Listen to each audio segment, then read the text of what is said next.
오늘 말씀 함께 봅니다. 마가복음 9장 1절에서 13절입니다.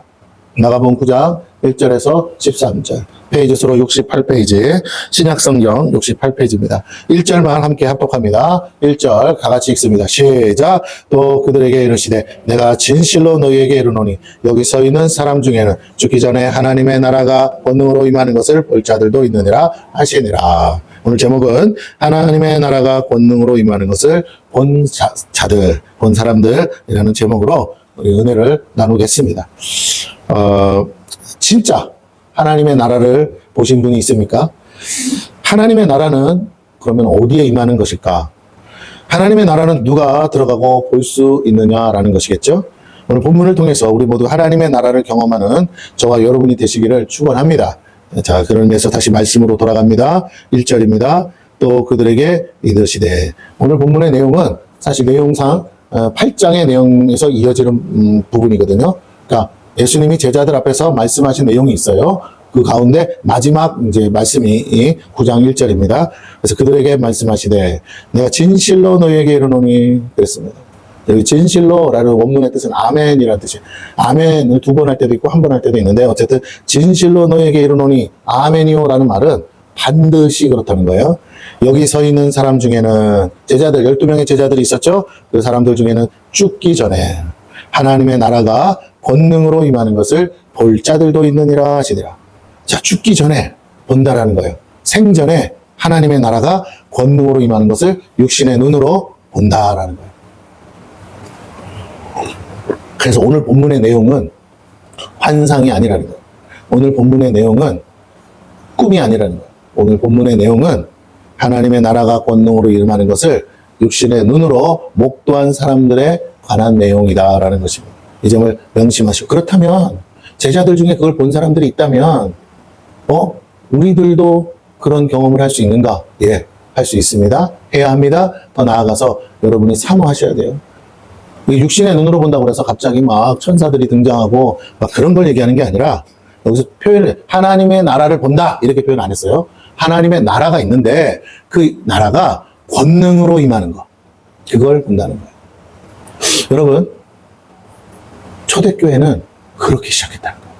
초대교회는 하나님의 나라가 권능으로 임하는 것을 경험하면서 시작된 줄로 믿습니다. 그렇다면 여러분 이걸 기억하셔야 돼요. 교회는 목사가 돈 좀 내서 개척교회에 임대를 하든지 교회를 세우든지 해서 그렇게 뚝딱거려가지고 세우는 게 교회가 아니다라는 거예요.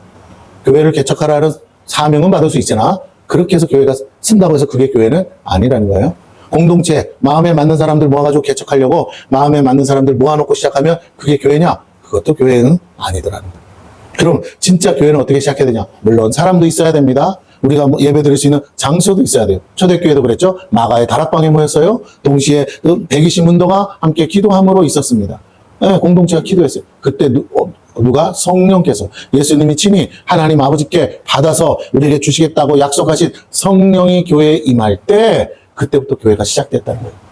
그 앞서 교회가 아니냐라고 하기에는 주님이 원하시는, 정말 주님이 세우시는 교회라 할 수 없었죠. 왜? 무슨 일만 나면 다 도망가니까. 그 교회가 아니죠. 공동체가. 오직 성령으로 하나 되고 성령으로 역사하는, 다시 말할게요. 성령이 오셔서 성령이 일하시는 곳이 교회라는 거예요. 오늘 여러분이 교회로 모이고 예배당으로 모이고 하나님을 예배하고는 있으나 여기가 교회가 되려면 성령이 오셔야 됩니다. 성령이 일하셔야 돼요. 할렐루야. 그렇지 않으면 사람들의 모임이에요. 사람들이 몇십만 명이 모여도 소용없어요. 여러분 그 점을 아셔야 돼요. 저는 목사니까 이단들이 막 설치니까 신천지 저것들 언제 망하나. 근데 보니까 신천지요 꼴랑 해봐야 지금 통계 자료로 나온 거로는 한 30만 명 정도밖에 안 된대요. 또 뭐 어쩌고 안상홍증이네 잘 나간다 그러고 막 자기들이 자랑하고 교회가 몇십 개고 막 그래서 어머 저기 왜 이렇게 잘 되는 거야, 한국 교회는 점점 찌그러드는데 하면서 걱정했는데 그래봐야 꼴랑 한 40만 명 정도밖에 안 된대요. 자기들이 막 숫자를 부풀리는 거예요. 막 몇백 명 되는 것처럼. 실상은 그렇지 않아요. 통계 자료가 있어요. 여러분 그렇습니다. 또 다른 데 알아봤더니 별로 안 돼요. 다른 이단들도. 그런데 JMS 이런 데도 한 10만 명밖에 안 돼요. 여러분 여기 우리가 잘 아는 것처럼 은혜와 진리교회 있잖아요. 거기도 뭐 지성전만 40개인데 거기도 교인수가 10만 명이 넘어요. 물론 제적 성도지만. 네. 그러니까 뭐 이단이라고 뭐 대단한 것도 없어요. 뭐 자기네들의 세를 과세하지만 그건 다 성도들을 억압하고 착취해서 건물을 세웠으니까 우리가 볼 때는 막 그 이단 교회들이 많이 보이니까 뭐 대단한 것처럼 보이지만 실상은 아무 소용없다는 거예요. 이제 그 성도들도 힘들어요, 여러분. 대한민국이 힘들어서. 뭐 그 사람들은 관세 안 맞습니까? 그렇잖아요. 그 사람들도 먹고 살려면 공장, 우리가 잘 아는 통일교도 그거 해야 되잖아요. 그거 다 매일 사업하잖아요, 사업. 예. 감사한 건 어쨌든 이단들, 신천지나 통일교가 지금 막 이렇게, 예? 지탄을 받고 핍박을 받잖아요. 그 전에 뭐 다른 이단들이 막 나와서 막 무너졌는데 지금 또 이제 기도한 대로 하나님 감사하게도 통일교와 신천지가 막 지탄을 받고 있습니다. 근데 얼마 못 가요. 이단 교주다 이만희 씨도 지금 96세인가 97세예요. 근데 곧 있으면 돌아가십니다. 예. 또 뭐 안상홍 증인 같은 데도 막 뛰었는데 뭐 어머니 하나님인지 뭔지 요새는 귀때기도 볼 수가 없어요. 나오지도 않아요. 그래서 다 뭐 그분도 80인가? 뭐 하여튼 그 정도 되는 노인이시더라고. 그러니까 여러분 사람이 아무리 자기 뭐 연구가 막 하겠다 그렇게 해봐야 하나님이 정하신 수명 안에서 오래 못 간다는 거. 동방정교라는 이단이 있거든요. 거기도 지금 중국에 난리인데 우리나라에도 들어와 있잖아요. 그런데 이 동방정교가 또 다른 나라에도 막 퍼져 있거든요. 나름 종교 핍박받았다고 하면서 여러 나라로 흩어져서 활동하고 있는데 이 동방정교도 여자가 하나님이에요. 그런데 거기도 오래 못 가요. 보니까. 네, 그렇습니다. 여기저기 다 오래 못 가요. 교주가 있다고 하지만 다 죽을 날을 앞두고 있습니다. JMS 정명석은 지금 감옥에서 죽을 날을 받아놓고 있잖아요. 근데 죽을 때까지 못 나와요. 네, 이런 상황입니다. 그런데 저는 그 이단들이 하도 설치니까 대단해서 제일 많을 줄 알았더니 알고 봤더니요, 여러분. 저도 듣도 보도 못한 타종교라고 하는 데가 있는데 뭐 우리가 아는 대순진리교 뭐 이런 거 있잖아요. 제가 어떤 무슨 교단인데 우리나라에서 100몇십만, 130만인가 되는 그 기독교 이단 말고 타 종교로 있는 그런 데가 있더라고요. 거기도 이쪽에 그 원 종교에 보면 이단적인 거지. 사입이죠, 사입이. 근데 거기 130만이나 되어 있어요. 기독교 이단들은 잭도 아니야. 그 사람들은 설치지도 않고 소문도 안 내고 조용히 지금 퍼지고 있어요. 예. 우리가 잘 아는 남녀호랑개교, SGI도요, 여러분, 우리 신천지 통일교보다 숫자가 많아요. 조용히 퍼지고 있어요, 조용. 우리가 신천지만 걱정할 게 아니라니까요. 조용히 사람들이 힘들고 먹고 살기 힘드니까 막 그런 이단들로 다 퍼져나가고 있습니다. 다행히 그들의 그 역할 때문에, 그들이 잘 되는 것 때문에 한동안 교회가 찌그러지고 좀 힘을 잃고 이렇게 연약해진 거는 사실입니다. 그래서 1000만을 자랑하던 한국 교회가 이제는 800만 이하로 지금 찌그러지고 있고 이단들 숫자까지 빼면 한 뭐 6, 700만 명밖에 안 된다라고들 하는데 저 개인적으로는 그것도 지금 어려울 것 같아요. 왜냐하면 지방이 소멸하면서 많은 지방에 있는 교회들이, 시골 교회들이 다 문 닫고 있는 실정에 지금 다다르고 있어서 참으로 안타까운 지경에 있습니다. 이제 빈 교회들이 나올 거예요. 그 빈 교회들 사서 뭐 하는데 뭐 경제가 다 폭망해가지고 또 군산 지역을 누가 가서 이렇게 촬영한 거 있어요. 유튜브가. 진짜 심각해요. 여러분, 군산은 정말로 심각하더라고요. 이게 보통 딴 데는 한 칸 건너든 두 칸 건너든 임대가 피어 있잖아요. 그게 아니고 군산에 가장 번화하다는 데가 있어요, 동네가. 거기에 그 대로가 무슨 로데오 거리처럼 쫙 있는데 거기가 막 이 이 가게들이 통으로 다 비어버렸어요. 한 줄이 싹 비었어요. 수십 개가 수백 개가 비어있다니까. 그 도시 자체가 망했어요. 야, 기업 하나가 떠나니까 도시가 폭망을 해버렸어요. 그러니까 그 회사 다니는 사람만 망한 게 아니고 그 동네 그것 때문에 먹고 살던 모든 자영업자들과 모든 사람들이 다 망해버렸어요. 그나마 이제 남아있는 조선소, 그것 때문에 이제 잠깐 반짝 빛을 볼까 말까 중에 있는데 그것도 지금 어려운 중에 있습니다. 그래서 정말 여러분 기도하셔야 돼요. 이런 와중에 우리가 정말 깨어서 근신하고 하나님의 은혜를 구하지 않으면 안 되는데, 제가 드리고 싶은 얘기는 뭐냐? 이럴 때 교회가 바로 서야 될 줄로 믿습니다. 우리 교회, 기독교회, 뭐, 우리는 조용하니까 뭐 아무것도 없는 것 같고, 아무 일도 안 일어나는 것 같죠? 아니요. 지금 교회들마다 또 곳곳에서 부흥회도 하고, 연합 집회도 하고, 다 합니다. 할 건 다 하는데, 제가 보면서 안타까운 건 뭐냐면, 예나 지금이나 이렇게 하면 된다, 저렇게 하면 된다, 이렇게 합시다, 저렇게 합시다. 최근에 내가 본 거는 저 부산에서 연합 성회가 있었어요. 그 중에 마지막 이제 강사로 하스데반 선교사님이 나왔어요. 경배와 찬양을 한때 대한민국을 막 주름 잡았던 하스데반 선교사님이 80이 다 돼가는 얼굴이 쪼그라져가지고 아주 바싹 말라가지고 나온, 옛날엔 덩치도 좋았거든요. 그때 한참 저 청년 때 가서 예배 드리고 집회할 때 그 모습이 생각나서 너무 불쌍하더라고. 다 이렇게 막 근데 허리는 이렇게 꾹 잡고 아주 건강하신데 아주 짧게 주름도 자글자글하고 진짜 80세 노인네. 근데 그분이 막 마지막 힘을 다해서 막 이 젊은이들 앞에서 막 외치는 거예요. 다음에 한 번에 더 부흥을 위해서 일어서야 된다고 하면서 외치는데 오히려 막 그걸 보고 도전을 받는 게 아니라 짠하더라고. 오죽 세월 강사가 없어서 저분이 다시 등장을 해서 저분이 다시 불을 지펴야 되는가. 근데 불이 붙었는지 안 붙었는지 제가 그것까지 모르겠으나 좀 안타깝더라고요. 새로운 시대의 인물들이 나와서 한 시대를 다시 한번 주름 잡고 막 바람을 일으키고 성령의 불이 막 타올라야 되는데 그때 경배와 찬양 때처럼. 그러면서 그분이 한 말이 저한테 너무나 크게 도전이 됐어요. 그분이 뭐라고 하냐면 이 설교 중에 내가 경배와 찬양을 한 것을 회개하고 후회한대요. 이유가 뭐냐? 경배와 찬양 자체가 나쁘다는 게 아니라 경배와 찬양을 통해서 교회마다 옛날에 거룩거룩이었잖아요. 그런 게 없었어. 밴드도 없고. 그런데 경배와 찬양을 통해서 이제는 교회가 당연히 그것들이 보편화되고 있는데 그런데 문제는 뭐냐? 화려한 시스템. 경배와 찬양이 얼마나 그 당시에는 있지도 못한 엄청난 시스템과 장비를 가지고 와서 막 예배 드렸거든요. 그러니까 지금으로 보면 아무것도 아니야. 그런데 대형 집회들을 하면서 밖에서 막 이런 장비들을 가져와서 막 저도 마로니에 공원에서 큰 11톤 트럭을 막 4대씩 깔아가지고 막 무대 만들고 거기서 막 찬양하는 거 저도 같이 거기서 예배 드려본 적이 있거든요. 네, 그런 식으로 막 했어요. 대형 집회를 하고. 얼마나 그 당시에는 있지도 못하. 그냥 이렇게 밖에 나가서 예수 예자도 잘 말 못하던 시대에 막 나와서 길에서 대형 집회를 하고 막 이런 거. 그때는 센세이션이었죠. 그게 도전이 됐고 젊은이들한테 막 와 저렇게 할 수 있다니 하면서 막 교회마다 이제 찬양팀이 세워지고 막 그것 때문에 막 교회 장로님들이랑 싸우고 목사님들이랑 싸우고 막 이런 일들이 우리 때 많이 있었는데 그런 시대가 이제 다시 이게 당연히 여기는 시대가 되는데 그분이 하는 말이 그렇게 시작한 건 좋았는데 찬양의 부흥이 일어나고 막 교회가 그것 때문에 막 선교의 바람이 불고 막 그랬는데 지금에 와서 후회하는 게 뭐냐면 이제 남은 건 그때 그 불씨는 다 사라지고 경배와 찬양에 하나님을 경배하고 찬양하는 불씨는 다 사라지고 뭐만 남으냐 할 수만 있는 대로 돈을 들여서 다른 교회보다 뭐라고요? 더 좋은 장비, 더 좋은 시스템. 저 미국에 있는 교회들 따라하더라고 막 온 벽을 그냥 스크린으로 만들고 막 물론 필요해요. 근데 그분이 그러면서 하는 말이 그거 없으면 예배할 수 없는가? 그거 없으면 들어먹고 이 찔리 사이즈 없고 그냥 예배할 수 없는가. 이제는 진짜 다시 진정 하나님을 향한 경배와 찬양으로 돌아가야 된다.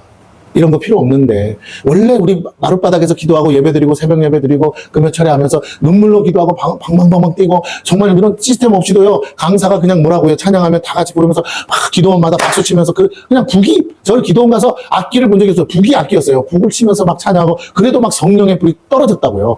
회개하고 옛날에 목사님들 간증은 기도원 가서 불 받아가지고 왔다는 게 그게 간증이었어요. 그런데 왜 시대가 바뀌어서 갑자기 교회에서 불 받았다는 소리는 어디간데 없고 목사들 신학교에서 10,000명씩 다 나와요. 지금도 쏟아져 나오는데도 목사님들 그런 젊은 목사 중에 그렇게 불 받았다는 사람은 없고 목사가 안 받으니까 뭐라고요? 신학교도 안 나온 평신도가 불을 받아서 복음을 전하고 성령의 역사를 일으키고 귀신을 쫓아내고 병자를 고치는 일들을 하지 않습니까? 어느 때는 목사님들이 안 하고 터부시하니까 장로님을 세워서 하시더니 이제는 평신도를 청년을 세워도 하더니 그런데도 그걸 가지고 뭐라고 비난하고 2단이니 3단이니 하고 난리 부르스를 쳐서 결국 대한민국 땅에서 잠깐 왔다가 외국 가서 하고 있대요.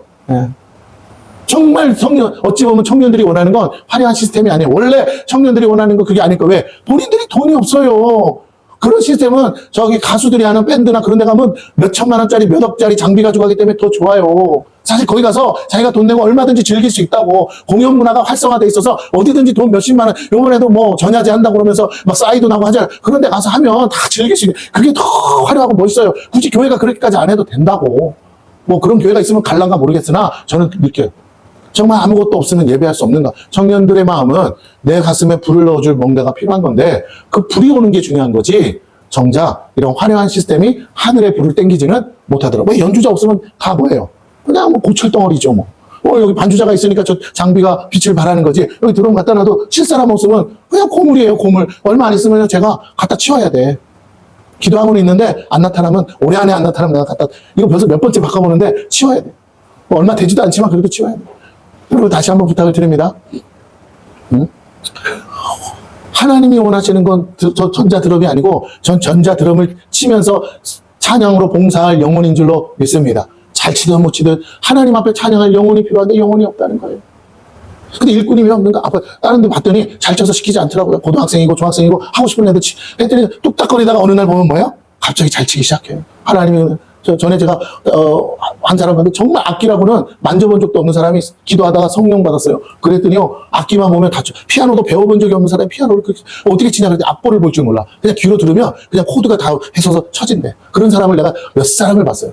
그 친구는 제가 청년 때였으니까 청년이었는데 모든 악기를 그냥 그 자리에서 1시간만 뚝딱거리면 다 다뤄. 기타도 그렇고 뭐 그냥 돼. 자기도 모른대 왜 이렇게 되는지. 그냥 하다 보면 된대야. 네. 성령의 능력이 한때 부흥을 일으키고 사람들로 하여금 하나님의 살아계심을 그 모습을 통해서 보여준 줄로 믿습니다. 이게 하나님 나라가 권능으로 임하는 거예요. 여러분, 하나님을 보는 게 아니라 하나님의 나라가 오면 어떤 일이 생기는지 그 결과물들이 사람들에게 나타나더라는 겁니다. 초대교회는 뭐가 있었어요? 방언이 있었고 예언이 있었어요. 그리고 사도들이 나가서 병든 자를 고치고 귀신이 떠나갔어요. 당시에는, 잘 들어보세요. 당시에는 병원도 없고 그러다 보니 그게 어쩌면 가장 필요한 일이었을지도 모르겠어요. 그럼 오늘날에는 조금만 나가면 병원 질비하게 있으니까 돈만 있으면 되니까 굳이 그렇게까지 안 한다고 쳐요. 귀신 쫓아내는 거 그것도 굳이 안 해도 된다고 쳐요. 그렇게 귀신 들린 사람도 많지 않으니까. 그런데 지금 병원에서 해결할 수 없는 거, 지금 그렇게 어디서 가도 뭐 해결할 수 없는 문제들, 그런 성도들이 질비하게 현대인의 뭐 병이라고 하는 그런 문제들이 가득할 때 그런 문제를 하나님의 권능으로 해결하는 교회가 있어야 되지 않겠느냐라는 거예요. 이게 정말 필요합니다. 정말 필요한데 교회가 그 능력을 구하지 않아요. 그 능력으로 살지 않아요. 그냥 세상과 동화돼서 세상의 것을 누리면서 세상과 함께 가려고 하고 있다는 거예요. 세상을 끌고 가야 되는 교회가 세상에 끌려가고 있어요. 세상에 맞춰가고 있어요. 세상을 막 이게 진짜라고 말해야 되는데 그것이 아니라 세상의 모든 문화 속에 파묻혀서 거기에서 찌그러져서 그냥 살고 있다는 거예요. 여러분, 다시 한번 부탁을 드립니다. 세상에 칭찬받는 교회가 좋은 교회냐고? 아니요. 그러면 물어볼게요. 일제시대 때 저 일본 순사가 와서 이 교회는 다녀도 좋습니다. 천황을 숭배하니 좋습니다. 하고 박수치는 교회가 진짜 교회냐고요. 주기철 목사님처럼 모판을 걷고 감옥에 갇혀도 뭐라고요? 오직 하나님만 섬겨야 됩니다. 천황은 신이 아닙니다. 우리는 하나님을 경배합니다. 라고 하고 감옥에 갇혀서 그렇게 끌려가더라도 바른 말 하는 교회가 진짜 교회 아니겠습니까? 아멘도 안 하시는 거 보니까 다 그냥, 네. 여러분, 다시 한번 일본에게 나라 뺏겨서 절하라고 하면 절하실 거예요? 그건 아니잖아요. 목에 칼이 들어와도 안 된다며요. 아니, 독립유공자들 떠받들고 그렇게 위하면서 어떻게 얼굴 표정 보면 그냥 한국교회 성도들 보면요. 당장 나라 뺏겨서 일본에 와서 다시 천황 섬기라고 그러면 섬길 사람들이 너무 많아. 먹고 사는 거 앞에 다 신앙을 팔더라고요. 먹고 사는 거 앞에 자기의 삶을 그냥 다 내려놓더라고요. 자기의 믿음을 내려놓고. 다시 말씀드립니다. 여러분, 어렵고 힘든 건 예나 지금이나 같고요. 아무리 뭐라 해도 10년 전, 50년 전, 100년 전에 비교하면 지금이 뭐라고요? 굶어 죽어도 훨씬 나은 세상에서 살고 있어요. 여기 계신 분들 다 연세들이 많아요. 기본 50세에서 60세입니다. 우리 교회 평균 60세. 그런데 제가 드릴게요. 여러분 어렸을 때, 자 다시 물어볼게요. 어렸을 때 학교 다닐 때 이보다 좋았습니까? 비교도 할 수 없을 만큼 어려웠습니까? 네? 학교에서 급식이라는 게 있었어요? 도시락 싸가냐 못 싸가냐로 부자 가난한 거. 네? 계란말이 하나 있잖아요. 후라이 있냐 없냐로 부잣집인지 아닌지 판가름이 났어요. 공통 반찬은 김치잖아요. 그쵸? 김치 아니면 짠지. 예. 맨날 그거 쏟아가지고 가방 다 줬고. 그렇게 살다가 이제 이렇게 잘 살게 된 지 얼마 안 돼요. 100년도 안 되고 50년도 안 됐어요. 50년 전만 해도 그러지 않았다고요. 여러분 한번 생각해야 돼. 우리가 힘들다는 거 실제로 보면 나 어렸을 때 비하면 뭐라고요? 힘들지 않아. 옛날에 학교 가면 도시락도 없고 그래서 수도가 가서 물로 배 채우는 애들요? 즐겨했다고. 이상한 게 아니었다고요. 그게 오히려 당연한 거예요. 그러고도 운동장에서 공 차고 뛰어놀았다고요. 허다했다고. 그러니 그런 가운데도 하나님이 복주사 이 나라가 이렇게 잘 먹고 잘 살게 됐다면 우리 생각해야 돼요. 고난을 잊지 마세요. 고난을 통해서 우리가 깨닫고 변화되었어요.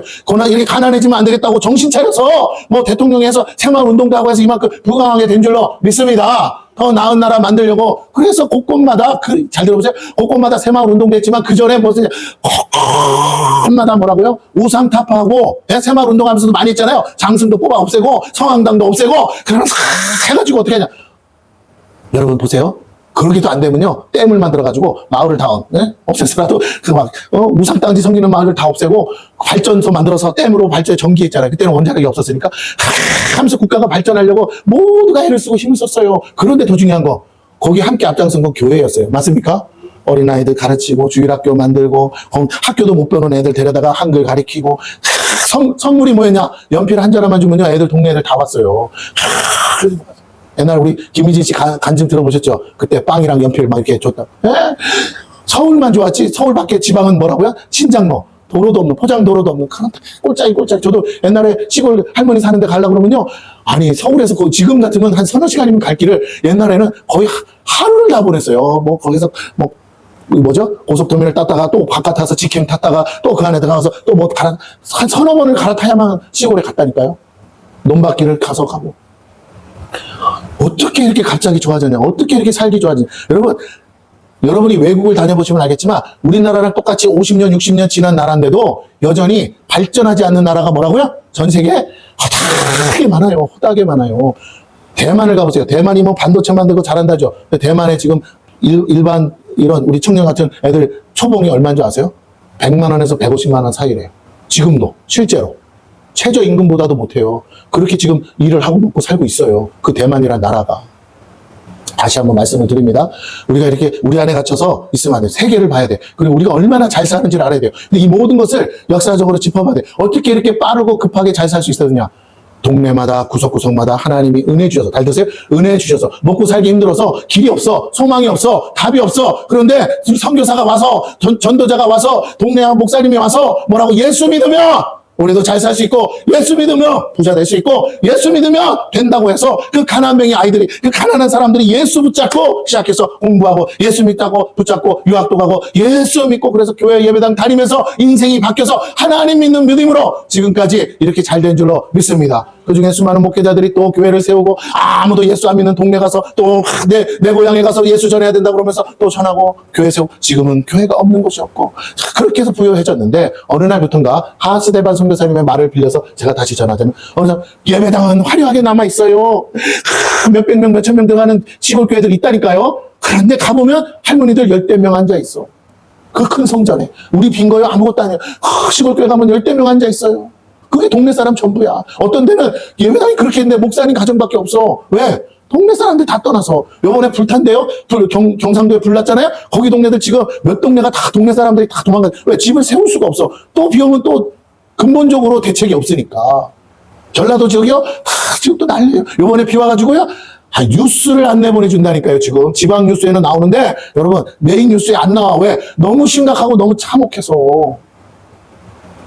그렇습니다, 지금. 난리 아닙니다. 네? 정말 심각하다 못해 어떻게 해야 대책을 마련할지 모를 정도로 지금 참혹한 정도예요. 여러분 전라도 가면 제일 잘 사는 도시가 어디예요? 광주잖아요. 근데 지방 도시 중에 자립도가 최하위 꼴등이 어디예요? 광주예요. 부채가 제일 많은 도시가 어디예요? 광주예요. 왜요? 아무것도 없어요. 돈 벌어먹을 게 아무것도 없어. 그래서 광주가 최악의 도시, 최악으로 낙후된 도시, 부채가 잘 많은 지방 자립도가 제일 낮은 도시. 그래서 청년들이요 먹고 살 길이 없어서 계속 서울로 수도권으로 올라와서 텅텅 비어가는 도시가 광주예요. 심각합니다 지금. 전라도 경상도 할 거 없어요. 다 지금 먹고 살 길이 없어서 서울로 올라오고 있어요. 올라오지 말라고도 어쩔 수가 없어요. 직장이 없으니까. 집이 없어서 그러니 집은요 살 수가 없어요. 지금 뭐죠? 100 몇십 군데 200 몇 군데 건설하던 거 다 어떻게 했다고요? 다 스탑했잖아요. 이제 집을 안 지어요. 그래서 들어갈 수도 없어요. 이 지경이 돼버렸어요.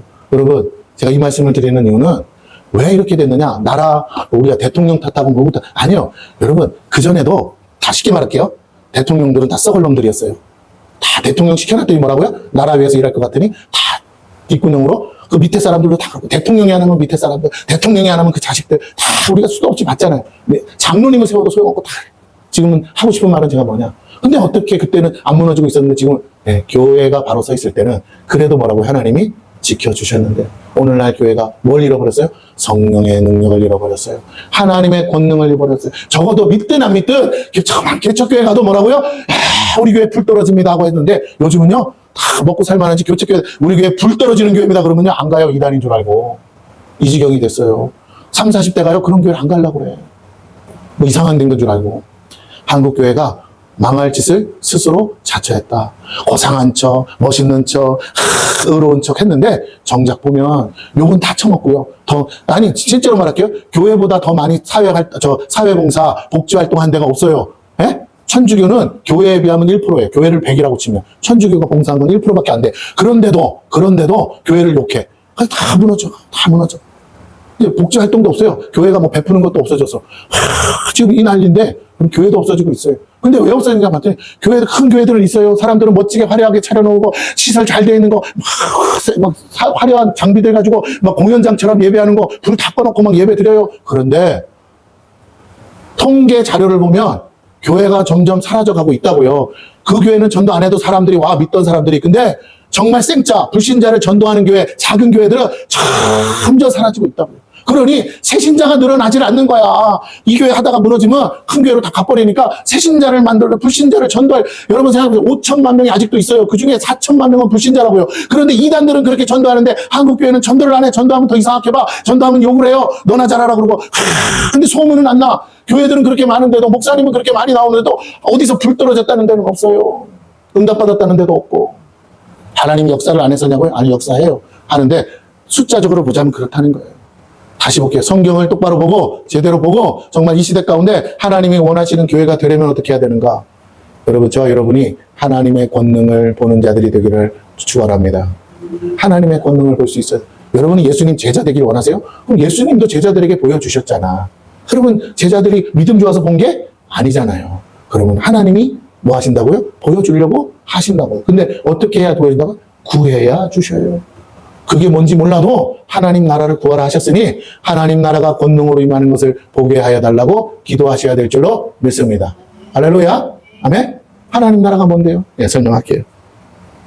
하나님의 나라를 볼 수 있다면 얼마나 좋겠어요? 그런데 주님은 생전에 그것을 경험할 자들이 있다고 말씀하세요. 바로 제자들 앞에서 하신 말씀이었습니다. 하나님 나라는 어떻게 볼 수 있어요? 하나님 나라는 오늘 주님이 뭐라고 말했냐면 권능으로 임해야 볼 수 있다고 하셔요. 그러니까 땅에서 보려면 권능으로 임해야 된다라는 거예요. 우리가 하나님을 언제 볼 수 있어요? 죽으면 보겠죠. 그거 말고 살아서 생전에 보려면 권능으로 임해야 된다라는 거예요. 그 말은 하나님의 나라는 육적인 나라가 아니라 영적인 나라라는 뜻입니다. 즉 영적 세계에 존재하는 나라인데, 그런데 그 나라를 볼 수 있고 그 나라가 보여지려면 권능으로 임해야 우리 육신의 눈에도 보여진다. 그러면 하나님 나라, 하나님을 보고 천사들을 보고 그렇게 말하는 게 아니고 하나님 나라가 왔다 안 왔다라고 하는 분명한 현상, 분명한 증거가 있다라는 거죠. 그런데 이 사람에게 있으면 뭐 하냐고요? 나한테도 있어야 내가 믿을 거 아닙니까? 맞아요, 틀려요? 저 사람에게 이게 막 나타나는 현상이 있어. 그런데 하나님 나라라고 말해줘도 믿어야 믿어요. 저게 무슨 하나님 나라야?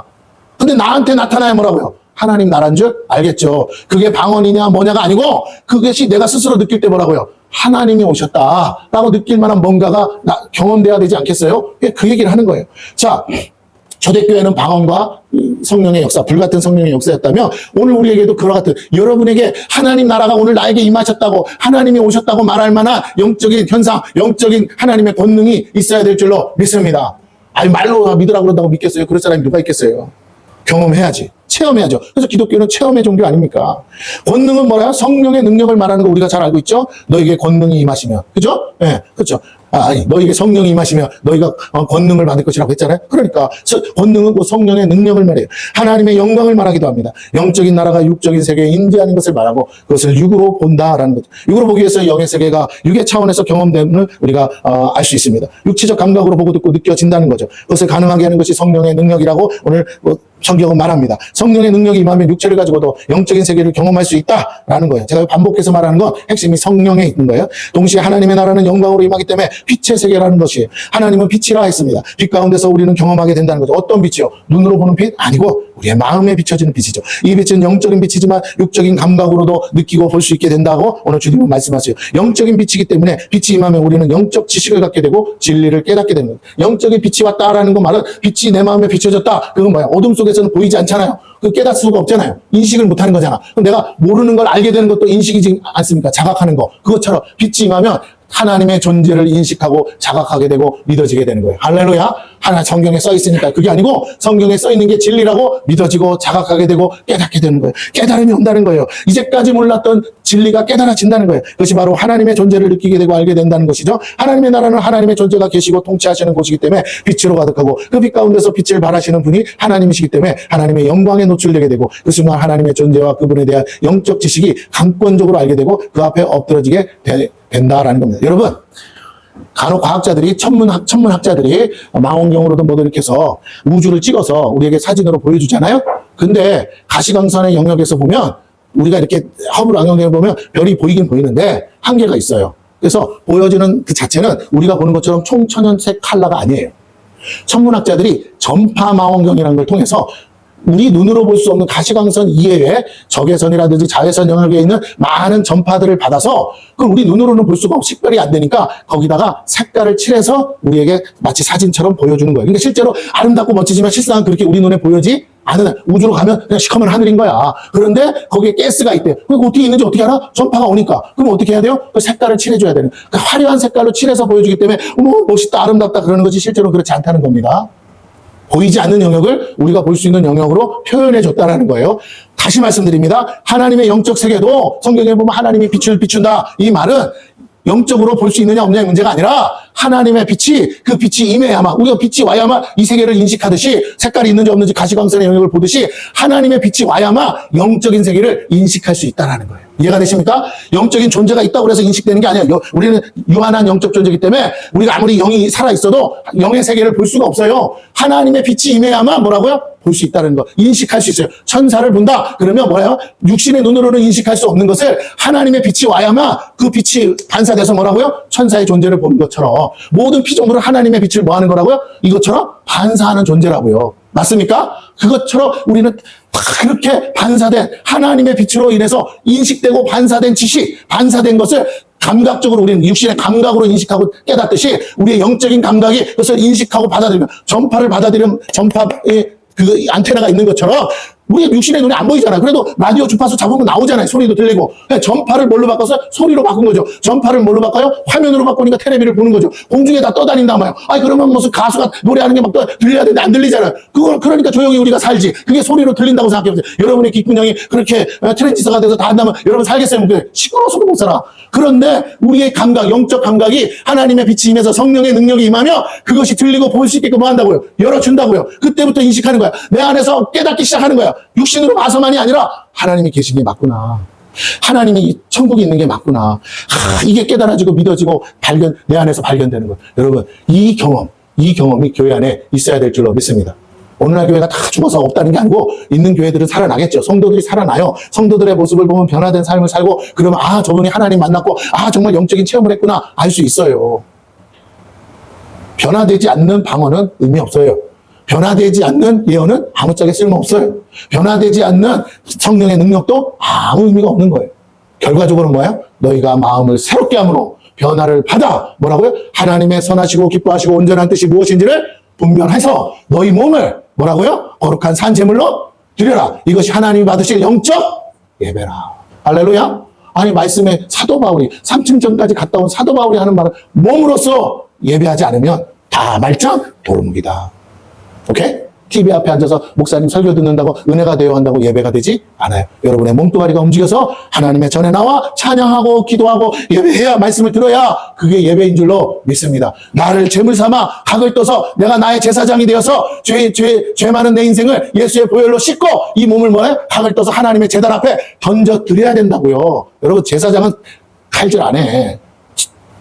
백성이 와서 자기가 자기 양을 잡지. 여러분이 여러분 몸을 거룩한 산제물로 희생하고 봉사하고 드려야 된다고요. 할렐루야? 내가 그 양의 멱을 따야 된다고. 왜 내가 따야 돼요? 내가 그렇게 죽을 인생인 걸 스스로 뭐 하라는 거예요? 내가 그 죄로 이렇게 죽을 운명이라는 걸 시인하고 자백하고 깨달으라는 거예요. 양이 죽는 것처럼 너도 그렇게 죽어야 될 인생인데 양이 대신 죽어. 네 죄를 담당해서. 그렇게 해서 양을 드리면 하나님 뭐라고? 그 양이 그 죄를 짊어지고 죽은 걸로 인정해주고 너는 죄 사해줄게라고 하나님이 제사를 만드시고 그 제사법대로 우리 주님이 십자가에서 그죠? 죽으시고 그 피를 흘려 우리가 그렇게 살게 된 줄로 믿습니다. 어린 양 대신 예수 그리스도를 앞세워서 내가 하나님 앞에 나와 자복하고 회개하는 회개가 없는 예배가 어찌 진정한 피 흘림의 제사가 되겠냐는 거. 여러분이 아무리 똑바로 산다고 해도 똑바로 살 수도 없고 마귀가 똑바로 살게도 안 하는데 그런데 회개도 없이 예배한다고요? 아무런 죄책감 없이 예배한다고요? 말씀을 몇 장만 들척거려 봐도 내가 하나님 뜻대로 아직도 살고 있지 않은데 내가 무엇을 이렇게 잘났다고 하나님 앞에서 마치 죄 하나 없이 의로운 척 왜 하나님은 나를 안 도와주냐 그러면서 하나님 앞에 나올 수 있냐고요. 피 흘림이 없는 제사는 제사가 아니에요.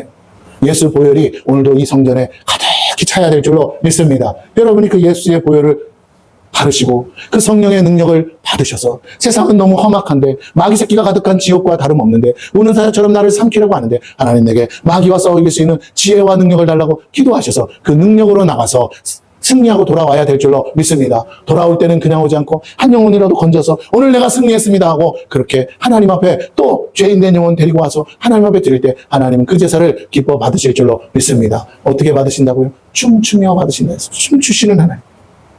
자, 그래서 그 영적인 빛이 임하면 그 빛에 우리가 노출되면 영적인 지식이 우리에게 강권적으로 깨달아져서 뭐 할 수밖에 없냐. 하나님 앞에서 경배하지 않고는 견딜 수 없게만. 잘 들으세요. 오늘 여러분에게 그 영적인 빛이 임했다고요? 하나님의 나라가 권능으로 임했다고요? 보이지 않는데 그걸 어떻게 할 수 있느냐고? 여러분의 마음속에 하나님을 경외하고 싶은 마음이 있다면 그 여러분에게 하나님이 권능으로 임한 거예요. 그러나 내 마음에 여전히 그런 마음이 없다면 아니에요. 내가 하나님을 향해서 그래도 그럼에도 불구하고 감사할 마음이 있다면 내가 하나님 때문에 나와서 오늘도 이렇게 힘들고 어렵지만 정말 죽을 것 같았지만 그래도 예배당에 나와서 예배드리게 해주시니 감사합니다. 하나님 기뻐합니다. 그러면서 하나님을 만나는 감격과 기쁨이 있다면 일주일 전에 다음 주일이 올 거라는 걸 소망할 수 없는 정말 험악한 세상을 살았는데 그래도 한 주간을 또 생명을 연장해 주시고 이렇게 건강한 모습으로 나오게 해주셨다며 그래서 감사가 있다며 감사할 줄 모르면요 하나님 전에 못 들어간다고 했어요. 여러분이 감사가 안 나온다는 건 하나님의 나라가 권능으로 여러분의 심령에 임하지 않았다는 것이고 그래서 여러분이 경험하지 못했다는 것이에요. 그러니 그 제사가 어찌 하나님 앞에 올려지겠냐는 거예요. 하나님도 관심 없는 예배를 오늘 저와 여러분이 그 하나님의 임재 가운데서 하나님을 경외하고 예배하고 그 내가 왜 경외할 수밖에 없는지 내가 왜 예배할 수밖에 없는지 내가 왜 감사할 수밖에 없는지 내가 왜 하나님 앞에 엎드려서 정말 살아계신 하나님께 영광을 돌려야 되는지 이게 마음속 깊이 깨달아지지 않는 것은요 정말 구원받지 못했든지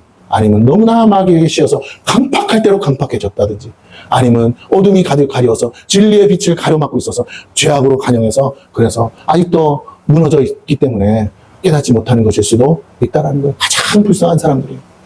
가장 불쌍한 사람. 돈이 있고 없고의 문제가 아니에요. 질고가 있고 없고의 문제가 아니면 하나님을 예배할 수 없는 것이 가장. 천국 가면 뭐 한다고요? 예배. 영원토록 뭐 한다고요? 예배. 하나님을 근데 예배할 마음이 없는 사람이 천국 가면 뭐라고요? 지옥. 이해가 되십니까? 가장 싫은 존재 앞에 찬양하라고 그러면 그거밖에 죽을 마음이 어디 있습니까? 여러분이 싫은 사람이랑 맞대에서 이렇게 마주 앉아있다 그러면 그것만큼 죽을 마음이 어디 있어요. 사랑하지도 않는데. 천국이라는 곳을 머릿속으로 생각하고 내가 천국에 가기를 정말 원한다면 첫째로 해야 되는 일이 하나님을 사랑하지 않으면 안 돼요. 사랑하지 않고 천국 갈 생각하는 자체가 뭐예요? 지옥으로 달려가는 자기가 스스로 무덤파는 일이라고요. 내가 내 부모를 사랑하지 않는데 집구석에 올 자식이 어디 있냐고요. 사랑하지 않는 것이 죄악이요. 사랑하지 않는 것이 하나님을 예배하지 않는 이유라고요. 여러분이 하나님을 사랑해요. 내가 왜 하나님을 사랑합니까? 예수 때문에. 예수 때문에. 그게 깨달아져야 돼. 예수가 나의 구세주라는 게 깨달아지면 하나님을 사랑하지 않을 수 없고 하나님을 사랑하면 하나님을 경배하지 않을 수 없어요. 왜? 15mm, 15천년 하나님이 펄레만도 못한 나 같은 존재를 왜 사랑하냐고. 그 사랑이 깨달아지니까 너무 감격해서요. 하나님을 경외하지 않을 수 없는 신앙은 여기서 시작하는 거예요. 여기서 시작하지 않으면 다 거짓말이야. 다 가짜야. 뭘 해줬니 안 해줬니. 주님이 오실 때 그런 거 해준다고 오신 게 아니라고요. 믿으라고 보여주신 거지. 내가 하나님의 아들이라고 믿으라고 이렇게라도 내가 보여줄 테니까 믿으라고 권능을 행하고 기적을 베푸신 거지. 그거 베풀어 주려고 오신 게 아니란 말이에요. 주님이 오신 건 우리를 천국 데려가려고 이 죄를 씻고 천국 하나님 계신 곳에 데려가려고 오신 줄로 믿습니다. 예수 믿는 본질을 깨달아야 돼. 내가 왜 예수 믿는지를 모르니까 매일같이 헛된 것을 구하는 거예요. 아이고 나는 왜 이 모양 이 꼴로 사냐. 나는 왜 이거밖에 안 되냐. 다 거짓말이야. 적어도 제가 아는 한 우리 성도들은 그런 말 하면 안 돼. 저 만날 때보다 지금 훨씬 잘 살고 있기 때문에. 할렐루야. 그래서 다시 말씀드립니다.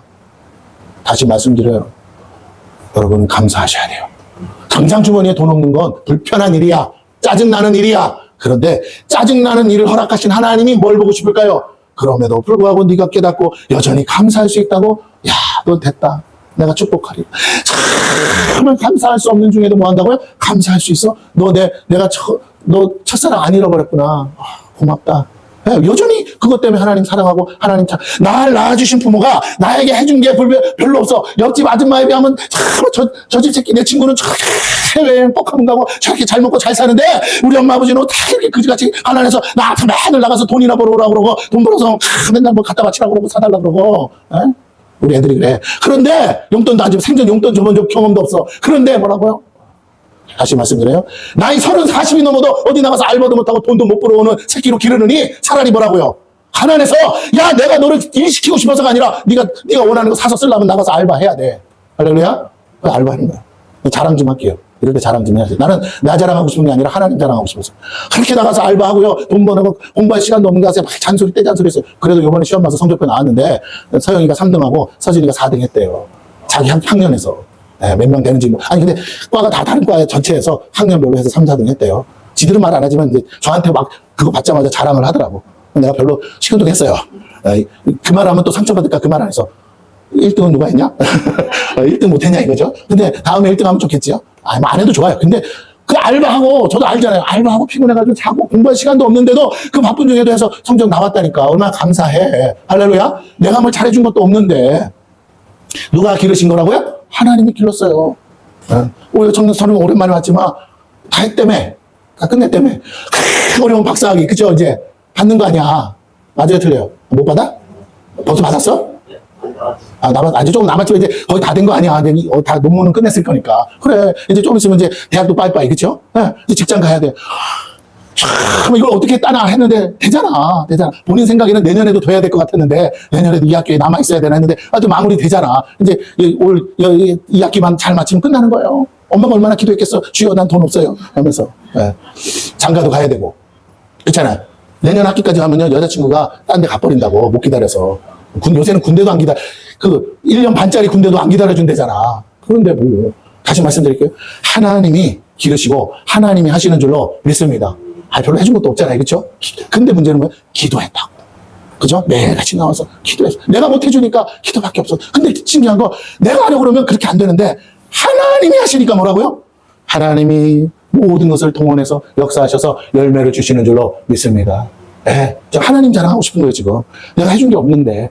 기도하면 이거죠. 하나님이 길러주세요. 하나님이 길러주세요. 하나님이 하시더라고요. 저 여러분에게 다시 하나님의 권능이 이렇게 임해야 될 줄로 믿습니다. 진짜 개천에서 용이 나는 일이 일어나야 되지 않겠어요? 근데 그게 어떻게 사람의 힘으로 되냐고. 흙수저는 흙수저로 가고 금수저는 금수저로 가는 이 세상에서. 그런데 도저히 뛰어넘을 수 없는 성공의 사닥다리를 누가 하시면 그 끊어진 사닥다리를 하나님이 붙여주시며 하나님의 은혜가 임하며 하나님의 지혜가 임하며 하나님의 능력이 임하며 하나님의 역사가 일어나며 올라갈 수 있는 줄로 믿습니다. 수많은 사람들이 그렇게 성공한 거지 자기 힘으로 능력으로 됐다고 말하지만 실제로는 그렇게 말하지 않아요. 대다수의 모든 성공한 사람들이 다 성공한 다음에 하는 말은 99%는 운이래고 그러면 은혜가 있었다는 거야. 누군가의 은혜가 있었고 자기를 찝어준 사람이 자기를 좋게 봐준 사람이 있었고 자기 실력과 능력과 형편과 사정으로는 갈 수 없는 영역을 갔다. 그래서 뭐라고 정말 하나님이 계시다면 신이 있다면 나에게 이런 은혜를 정말 하늘이 나를 도왔구나. 세상 사람도 이런 말을 하는 이유가 뭐겠냐 이 말이에요. 그런데 우리가 깨달아야 돼. 이 모든 것이 하나님의 은혜였구나. 이 모든 것이 하나님의 능력이었구나. 이 모든 것이 하나님의 나라가 오늘 내게 임한 거였구나.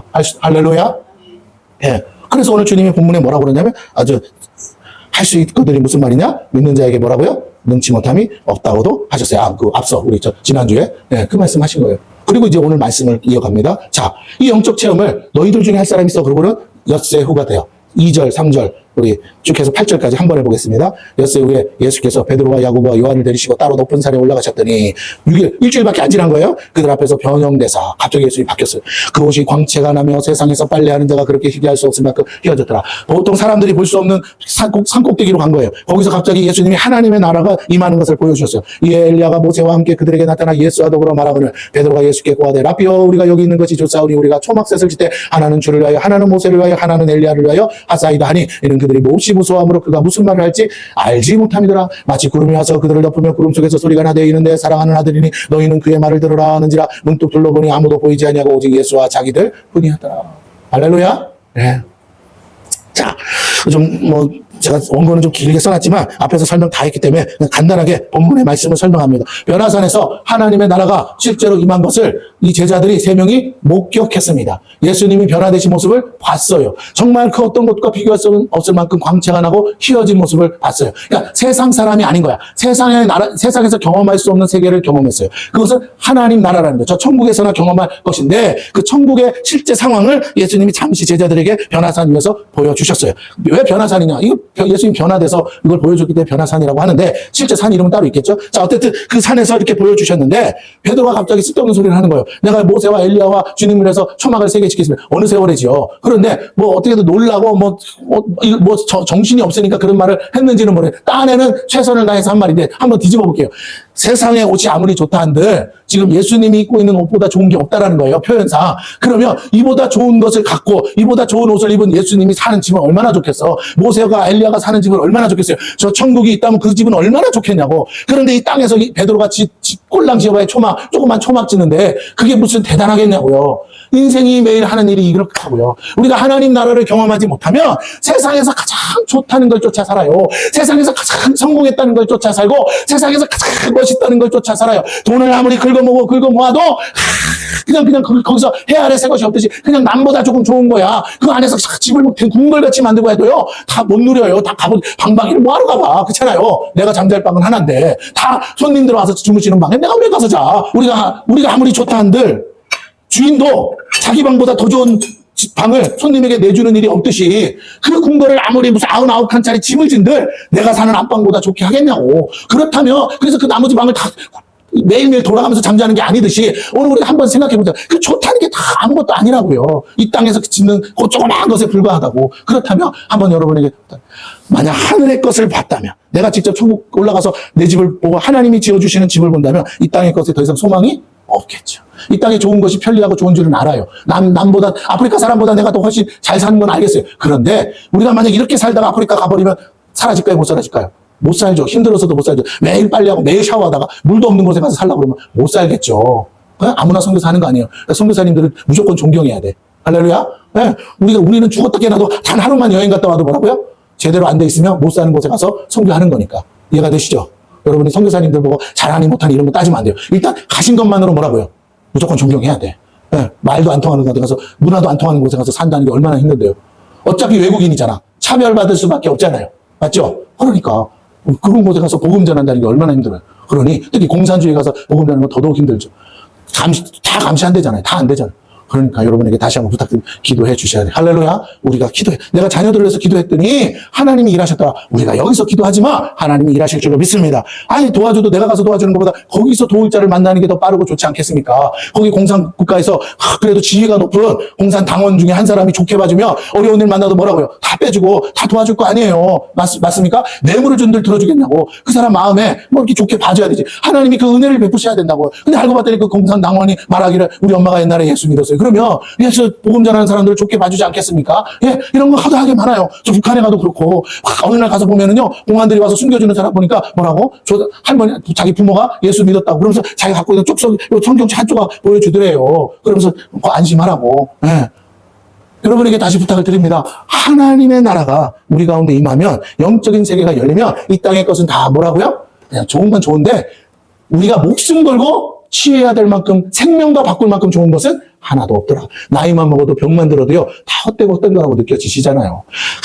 내가 어저께 유튜브 하나 봤는데 일본의 할머니가 80몇 세야. 그런데도 오래됐는데 빵집인데 몇십 년 된 빵집이야. 거기서요 아들이랑 같이 빵을 굽는데 한 3평도 안 되는 빵 공장에서 앞에 그 1평도 안 되는 가게야.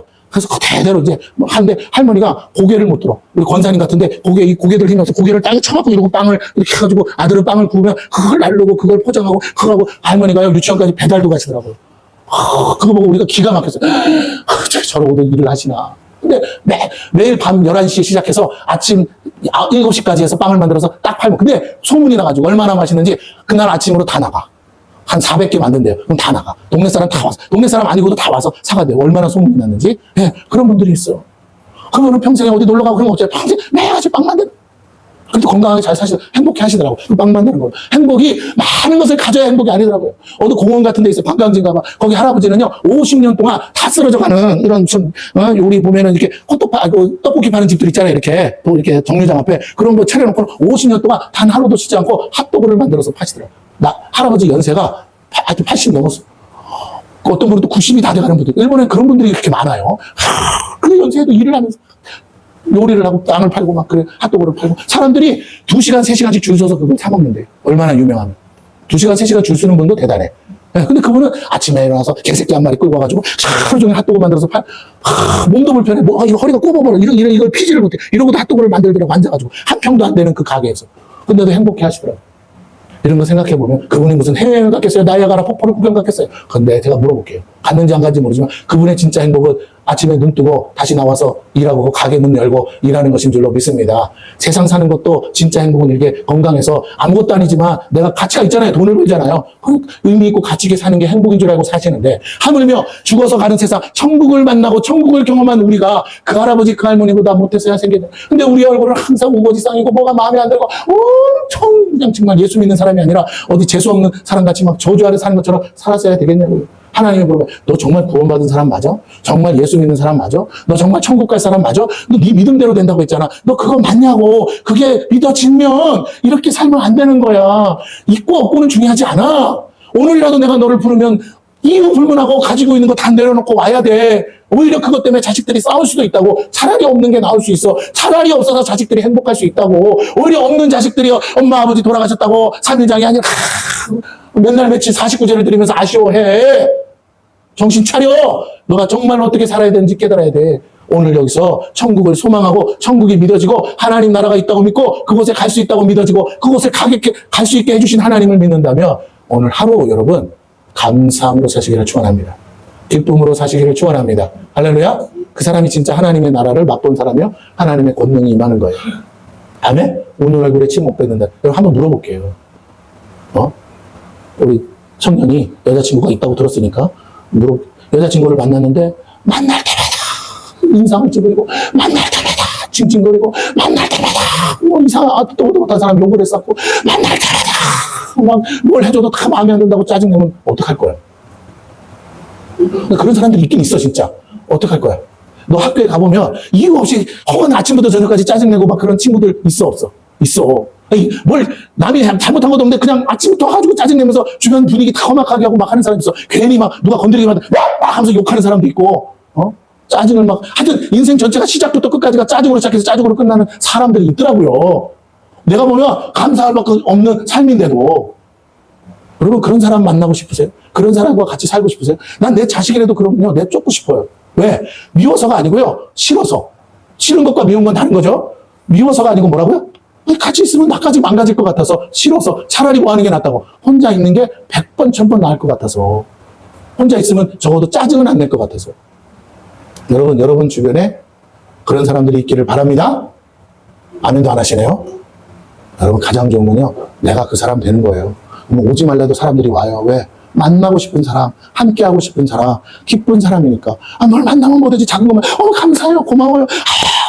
이렇게 막 아주 감격에 겨워서 막 감사를 하면 어떤 보면 저게 진짠가 가짠가 하는데 그렇게 하면요 처음에는 아니다 싶다가도 허건날 그러면요 저게 진심이구나 느껴지면 그 사람은 내가 절대로 관계를 끊지 않아요. 왜? 그 사람이 나한테 해주는 거 없어도 그 사람 만나는 게 즐거워서. 근데 우리가 그렇지 않으면요 또 가라 싫은 소리, 안 좋은 소리, 오만 것들이 다 그냥 다 마음에 안 드는 거. 여러분 그냥 그런 분과는 절교해도 돼. 평생 안 만나도 돼요. 천국에 혹시나 은혜로 오셨어도 천국에서 피해 다니셔도 돼. 제가 천국 가서는 안 하시겠지만 왜 이 말씀 드리는 그 사람을 만나서는요 내 삶에 하나님 나라가 없는 것 같잖아요. 맞습니까? 그 사람에게는 하나님 나라가 없잖아. 그러니까 나도 그 사람이랑 같이 있는 나는 뭐라고요? 그 공간 안에서는 하나님 나라가 없는 거야. 자기가 또 찌부리는 걸 안 들어줄 수도 없고 들어서 그래 그럼 어떻게 해줄까? 이렇게 해줄까? 저렇게 해줄까? 다 만사가 싫대. 어떡하냐고요. 나까지 막 죽을 마시고 지옥 같은데 차라리 혼자 있는 게 100번 1000번 낫지. 오늘 저와 여러분이 입장 바꿔 생각하면 그래 내가 그렇게 간절히 원하는 그 사람 찾지 마시고 내가 그 사람 되자. 웃는 게 힘드세요? 거울 보고 이렇게 연습이라도 하세요. 모델들을 한대잖아. 모델들은 그렇게 해서라도 밥 벌어먹으려고 일부러 웃기지도 않는데도 웃는 연예인들은 그렇게도 한다는데 그래야 돈 준다는데 저와 여러분은 그렇게 하셔야 될 줄로 믿습니다. 홈쇼핑 하는 사람 보면 정말 불쌍해. 뜨거운 걸 먹으면서도 뭐라고 먹으면서 웃잖아요. 우리 같은 혓바닥에 다 토해낼 텐데 참고 꿀떡 새면서 기가 막힙니다 하면서 웃잖아요. 그거 보면 안 불쌍해요? 나 실제로 그렇게 해서 먹으면요 혀 찬장 다 뒤지고 난리 나요. 근데도 웃어요. 왜? 팔아먹으려니까. 오늘 우리가 영원한 세계 하나님 천국을 맛보고 그걸 소유해 하나님 선물로 거저 주셨다면 이제 우리는 웃기 싫어도 웃어야 되고 감사할 수 없어도 감사해야 되고 기뻐할 수 없는 중에도 기뻐하셔야 될 줄로 믿습니다. 이게 하나님이 원하시는 뜻이라고 했잖아요. 항상 기뻐하라. 쉬지 말고 기도해라. 범사에 감사하라. 쉬지 말고 왜 기도해요? 구해야 주시니까. 그래서 이것이 너희를 향하신 뭐라고요? 하나님의 뜻이다. 그리스도 안에서 너희를 향하신 하나님의 뜻이다. 어디 안에서? 그리스도 안에서. 예수 믿으니 예수 안에서 반드시 어떻게 해요? 이 세 가지를 반드시 해야 한다. 이 세 가지를 안 한다고요? 예수 밖에 있는 거. 이 세 가지 못 한다고요? 그럼 내가 스스로 난 구원받지 않은 사람이라는 걸 증명하고 있는 거. 이 세 가지 마음에 들든 안 들든 뭐라고? 해야 돼. 왜? 내가 그런 사람을 찾고 있으니까. 내가 그런 사람들을 원하고 있으니까. 내 주변에 그런 사람들로 가득하기를 원하니까. 그런데 그렇게 사는 사람이 굳이 그렇지 않은 사람과 가까이 하겠어요? 자기 같은 사람 찾겠지? 그래요. 여러분이 그런 사람 돼야 그런 사람들이 와요. 왜? 유효상종 같이 알아봐요. 그러나 내가 그렇게 안 살면 험한 인생 가운데 그렇지 않은 사람들만 드글드글 가까이 붙게 되더라 이 말입니다. 오늘 말씀 다 전하지는 못해서나 여러분에게 그 나라가 이미 있고 임했고 여러분은 맛보았고 그 하나님과 함께 동행하고 계심을 믿으시기를 바라고 그렇게 할 때 하나님이 정말 권능으로 하나님 나라가 얼마나 좋은지 이 제자들이 맛본 것처럼 보게 해주실 줄로 믿습니다. 할렐루야. 우리 옆 사람에게 인사했으면 좋겠어요. 이번 주는 하나님 나라 갔다 옵시다. 시작. 네, 멀리 있지 않아요. 내 안에 있어요. 내가 감사하고 기뻐하면 하나님 나라 됩니다.